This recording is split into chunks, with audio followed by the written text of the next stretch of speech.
Good morning. I'm Marcelyn Bailey, and you have reached Happy Half Hour Conversations. I am Marcelyn Bailey, licensed clinical social worker, and the creator of the Happy Half Hour program. The Happy Half Hour program is a support system for social workers and professionals in the mental health and social service profession. I'm here today with Dr. Mia Wilson, and we're going to talk about some of the issues and concerns that she faces as a mental health professional. But first, I want to introduce you to Dr. Wilson. She is a licensed mental health counselor in the state of Florida. She's also a certified addiction specialist, a 501 certified HIV counselor, a Reiki practitioner level 1, and a national certified counselor. Dr. Wilson has a master in addiction counselor. She's a master addiction counselor, and certified traumatologist.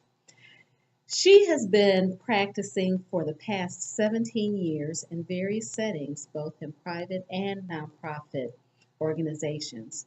She has a Master's of Science degree in mental health counseling from Nova Southeastern University and a doctorate degree in education and counseling psychology from Argosy University of Sarasota. Dr. Wilson specializes in co occurring disorders, meaning mental health and addiction, chemical dependency, women's issues, veterans, HIV, trauma, and mood disorders, meaning depression and anxiety, for both adults and adolescents ages 12 and up. So we're very, very happy to have Dr. Wilson with us today. She's an expert in her field, and we're going to just get started, Dr. Wilson, by having you tell us how you got started in your field of choice. Well, it was kind of a mistake, a happy mistake, I guess. When God, you think that you're going to go one direction, God always takes you to where you're supposed to be. Actually, I was in the Navy, and part of I was in a rate that was for seagoing, but we have what's called a seashore rotation. So when it came time for going on shore duty, then they kind of put you where they need you. And they were going to, my two selections was actually um, being in security or working in the brig. Not my cup of tea. I cannot visualize that at all. And so what I applied for was called special services, and they were showing you different services that you could apply for and work in the Navy. And one of the things that kind of stood out for me was Navy drug and alcohol counselor. And so you had to go through a series of steps in order to even be selected for the school.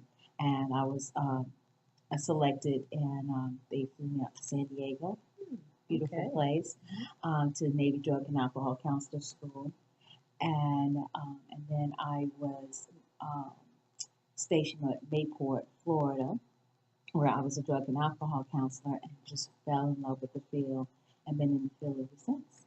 What caused you to fall in love with the field? What was it about the work that you enjoyed so much? Just about empowering people to. Um, my thing is to be able to empower people to help themselves. Okay. Because you can feed a person a fish. That's my favorite quote. You feed them a fish, and they'll cure their hunger for that day. But if you show them how to fish, they can be able to feed themselves for a lifetime. And so for me, I like to be able to show them how to fish. Okay. Well, tell me this. It sounds like you've seen a number of successes in our field of work. A number of social workers or licensed professionals as yourself find that you don't always see the success. How do you recognize the success, and what do you look for when you are considering what's successful and what isn't? Sometimes like to get out in the community, so I'm trying to have that balance. So I'm not just always in the office all the time. And going out into community, you also, you're going to tend to run into your clients. Oh, yeah. And I'll tell you a quick, funny story. I went to a jazz festival, and the artist was really good, and he was the first time I've ever saw him. I was so impressed by his music, and so I said, "Oh, I'm gonna buy a CD and have him sign it." Not my norm, but I was. So I'm standing in line to get him to sign the CD, and I'm telling him my name, and all of a sudden I hear, "Oh, Dr. Wilson," and I looked up. She said, "Oh, so good to see you. I just want to let you know I'm doing so much better."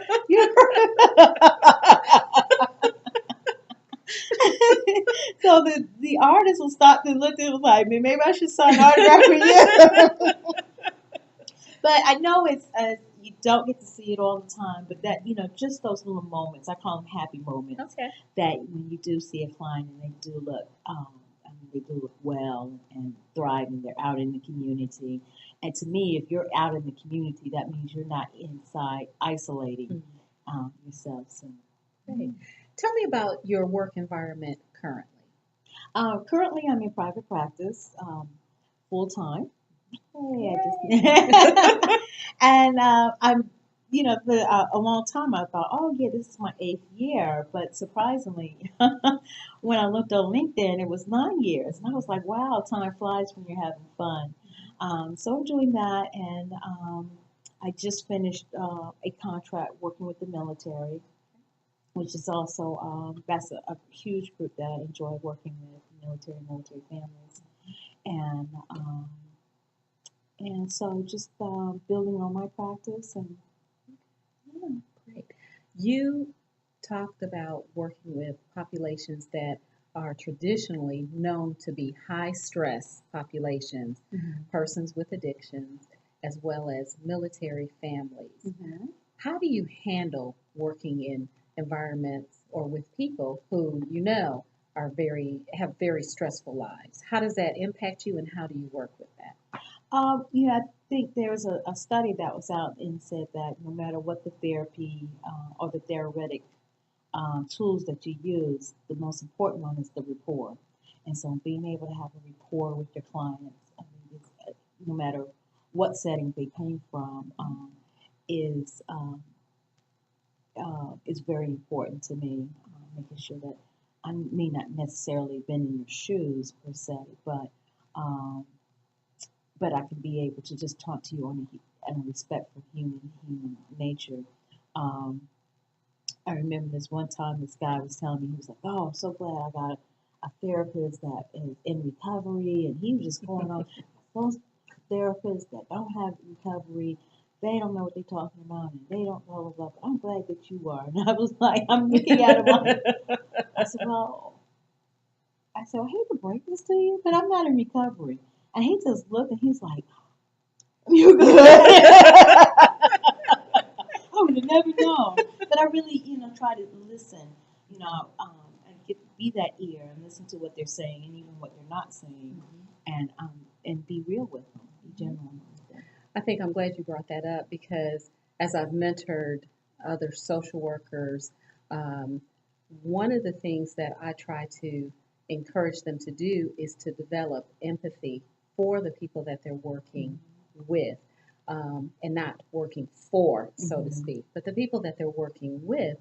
And because I think we can always relate on some level to the persons that we're sitting down and talking Yeah. to. So I think I'm glad you brought that up.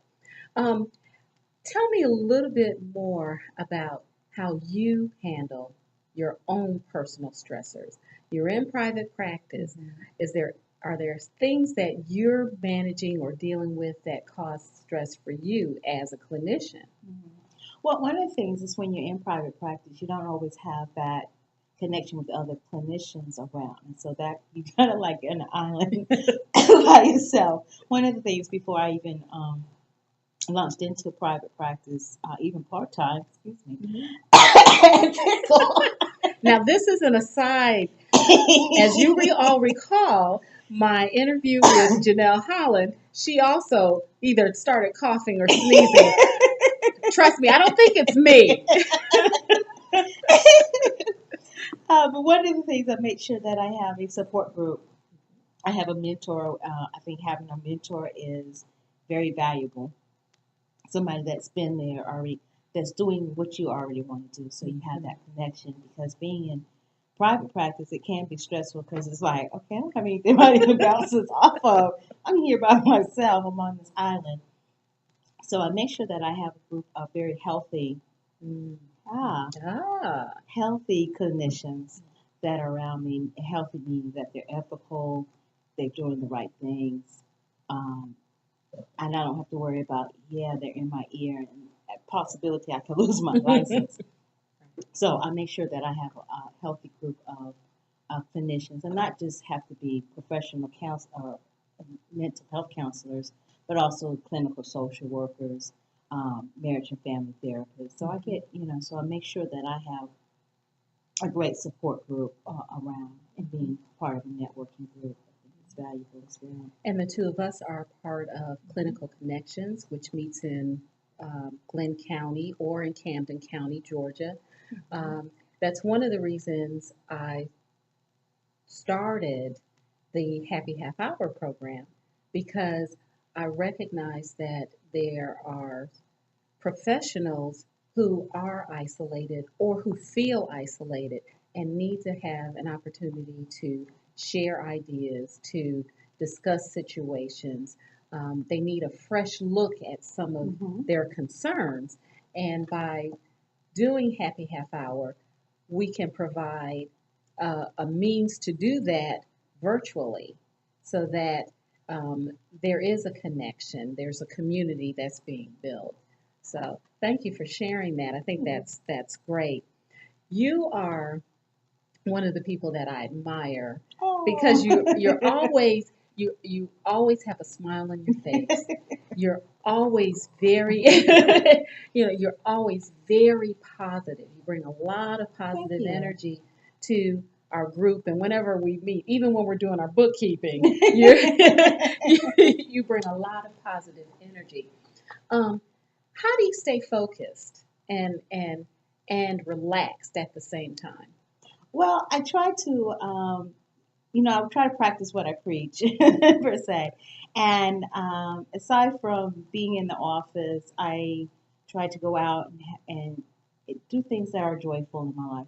I'm a firm believer if you don't do things that you enjoy, then eventually it's like if you don't have anything that you enjoy, you take all the joy out of your life, what do you have left? So one of the things is I enjoy going out to concerts and we are in a city that thrives with art and we're starting to get more culture in, which I'm glad. But I love going to art and culture events and things that I enjoy. Going to poetry reading and I'm a beautiful beach, so going down the beach, I have my fur baby. And he loves to walk, so he walk right along with me, and we go to the different places and walk, and so just enjoying going out with friends and having dinner and just doing things, just socializing and getting out there, doing volunteer work and things of that nature. So I make sure that I try to keep have a healthy environment, which I think is important. Oh, I said healthy again. Healthy. Ah. Healthy. Having being around positive people and people that are motivating. I think you are your environment. Right. Well, I want to thank you, Dr. Wilson, for sharing with us today.